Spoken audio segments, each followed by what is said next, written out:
opinion that we got on equity markets over the weekend. We spoke to some very important people, including Andrew Holland of Avendus Capital, as well as Bharat Iyer of JP Morgan.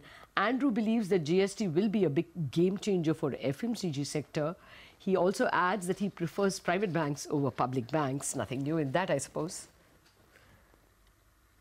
It's been one of our new favourites in terms of trying to swallow those kind of valuations, and we can do for a number of reasons. One, GST will be a huge game changer for the industry, and I think you will get to double-digit growth in top line, and that will have a huge impact on margins. So we're kind of switched out of pharma and IT, where we believe it's gone X growth, into consumer goods or fast-moving consumer goods, because we feel for the first time in many years you're going to get a lot of growth, a lot of sales growth, and the sector is going to be rated quite significantly.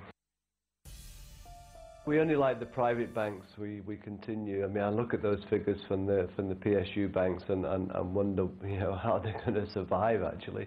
So it just gets from bad to worse for the PSU banks. So I would just stick with the private banks. I don't think there's any need to look down at anything else at this stage. I just feel that even if things do start to improve in terms of the economy, it's going to be the private banks which will continue to take market share. So it's the only place I need to invest at the moment. There's too many problems in PSU banks. I don't quite understand where the problems are and how they're going to get out of them. Okay, that's the word coming in from Andrew Holland. But as we